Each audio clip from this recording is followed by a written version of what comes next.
Alors voilà pour la petite démonstration de la forme de motif dans Illustrator.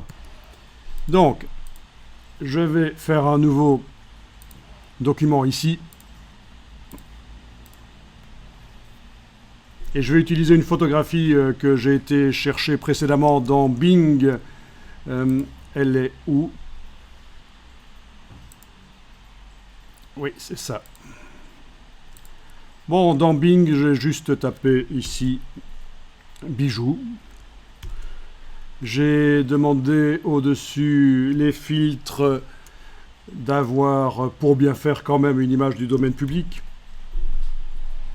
Voilà, et parmi toutes les images, il y en a une que j'ai vite repérée, et c'est celle-là. Et je vais donc l'importer ici.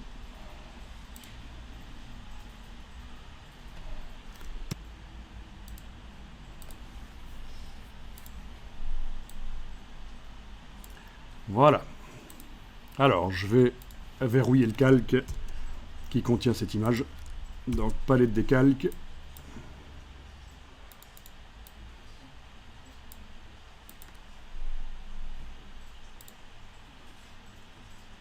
Peut-être agrandir un peu les vignettes ici quand même. Voilà. Je vais créer un nouveau calque sur lequel je vais aller faire le tour d'une des parties du bijou. Bien sûr, le travail de masquage, j'aurais pu le faire dans Photoshop aussi. Alors, c'est l'occasion de rappeler comment on utilise la plume à la manière de Adobe. Donc, cliquez, glissez, petite tangente, touche CTRL du PC ou commande du Mac et on ajuste la première moitié de tangente. Je vais enlever ici le fond parce qu'il m'ennuie. Voilà.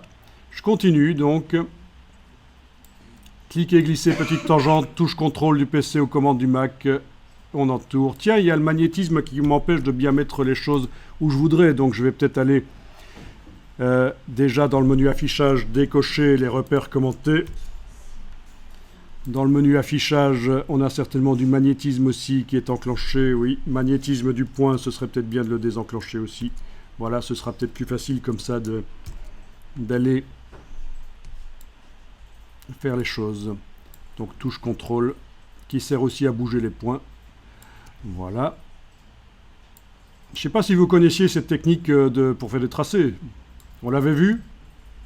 Vaguement? Voilà. Donc, j'ai fait un tracé. Alors, vous pourriez vous dire, oui, il aurait suffi de prendre un cercle. Ben non, parce que le bijou, il est pas parfaitement circulaire peut-être. Et puis, avec la perspective sur la photo, voilà, ça marche pas de prendre un cercle parfait dans ce cas-là. Ok, donc je vais aller déverrouiller le calque de la photo. Il faut activer les tout. Je vais donc faire un CTRL A, commande A, donc sélectionner à la fois la photo et la forme. Et bien sûr, je vais demander objet, masque d'écrêtage, créer. Objet, menu objet au-dessus, masque d'écrêtage créé. Et voilà, ça c'est déjà la première chose. Alors j'aurais mieux fait de faire le tracé un peu différemment, c'est pas grave, il est encore temps de le faire. On va plutôt le faire comme ça. On n'a pas besoin de voir l'épaisseur finalement.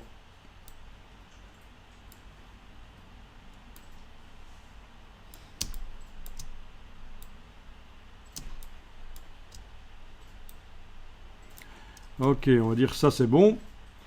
Donc je vais enregistrer ça.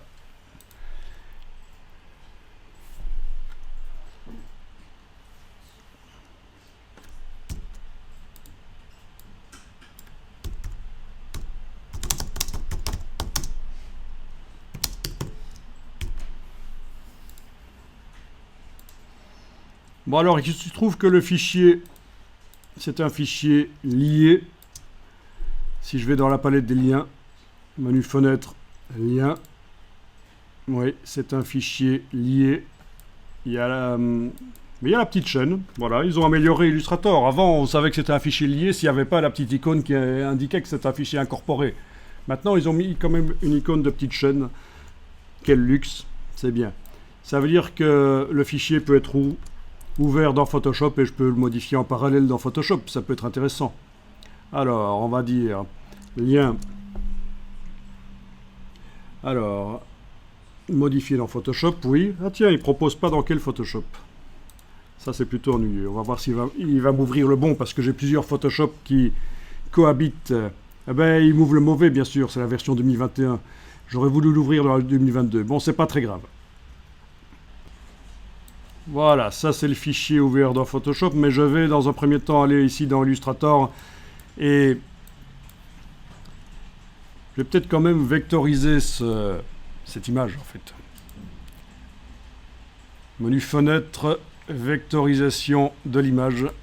Voilà, vectorisation de l'image. Bon, impossible à activer parce qu'en fait dans la palette des calques, c'est un système de masquage qui est actuellement sélectionné. Bah oui, c'est le système de masquage, l'écrêtage. Donc je vais voir si je peux aller activer spécifiquement le fichier lié. Voilà. Dans le système de masquage. Du coup, oui, on peut vectoriser.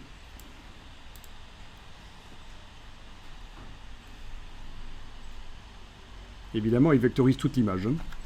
C'est pour ça que ça prend du temps. Il ne vectorise pas que la partie qui apparaît à travers le masque. Donc, couleur.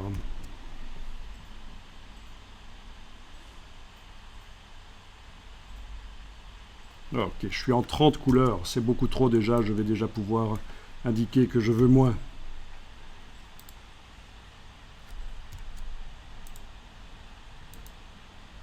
Ok, on va essayer en 7 couleurs. Ce sera pas mal.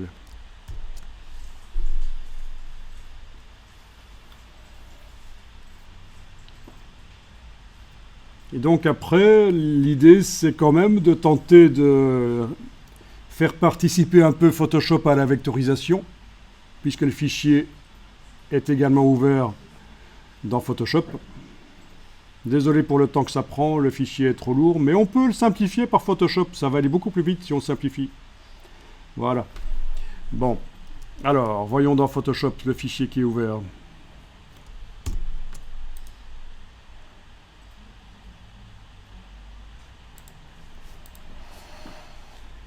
Ok, donc il n'est pas ouvert, pourquoi? Je l'avais pourtant ouvert tout à l'heure.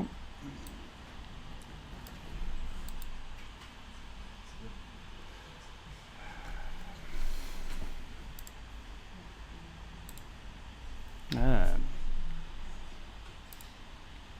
Ouais, c'est dans cette version-là de Photoshop en effet. Ok, j'ai deux Photoshop ouverts, je parie. Oui, j'ai la 2022 et la 2021 ouverts. Je quitte la 2022, c'était ça le problème. Voilà. Donc, dans la 2021, si je veux accélérer la vectorisation dans Illustrator, j'ai intérêt à réduire le nombre de pixels, mais je vais le faire de manière intelligente ici. Je vais mettre le calque d'arrière-plan dans un objet dynamique.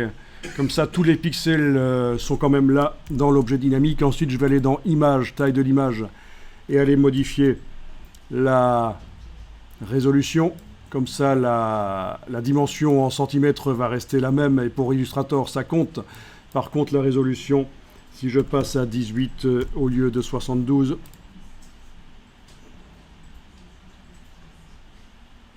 voilà, ça va faire un fichier beaucoup plus léger, pixelisé bien sûr. Je vais l'enregistrer, fichier enregistré, je vais aller voir dans Illustrator ce qui se passe.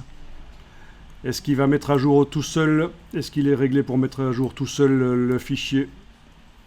Ça dépend, il faut aller voir dans les préférences, gestion des fichiers de Illustrator. Oui, il est réglé ici dans les préférences gestion des fichiers de Illustrator, il est réglé chez moi pour mettre à jour les liens automatiquement, donc ça doit pas trop mal marcher. Ok, alors si je change le nombre de couleurs là dans la vectorisation, est-ce que c'est plus rapide que tout à l'heure? Pas très convaincant.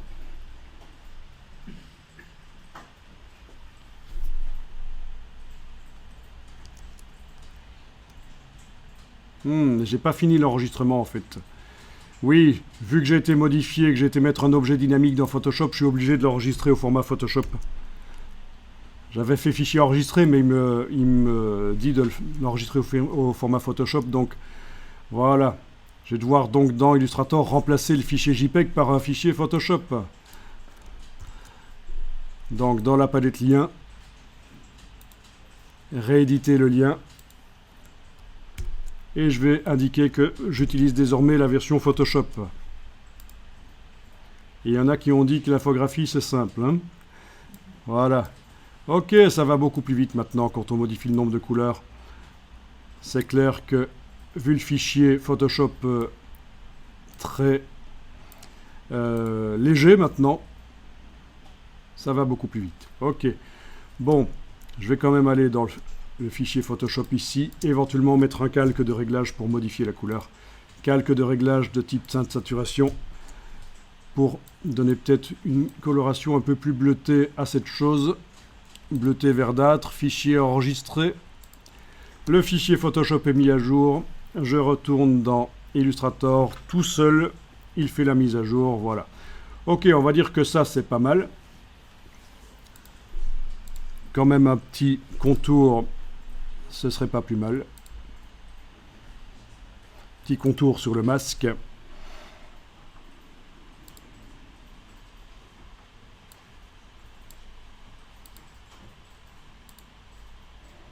Voilà. De quelle couleur? Peut-être pas du noir. On va aller chercher le nuancier. Et on va aller mettre un gris comme ça. Ok, on va dire que ça c'est bon. Bien, et donc ça va être ma broche de motif.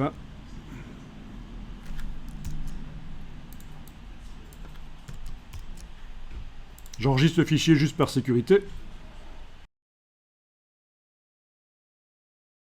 J'ai peut-être intérêt à faire ceci. Objet pixelisé. Donc l'objet, l'écrêtage, le masquage. Objet pixelisé. Voilà, pixelisation. Alors, bien, il va me le faire en CMJN, ça m'intéresse pas. Je vais aller modifier ici. Fichier, mode colorimétrique du document, couleur RGB. C'est un problème avec Illustrator, il vous propose toujours de faire du CMJN avec certains documents de départ. Objet pixelisé, voilà, oui, c'est ce que je voulais, en RGB. Avec l'option transparente.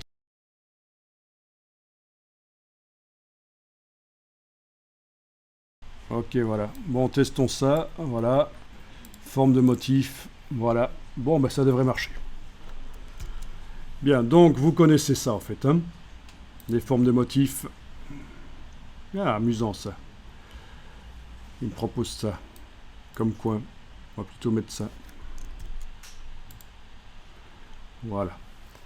Là aussi pour les coins intérieurs.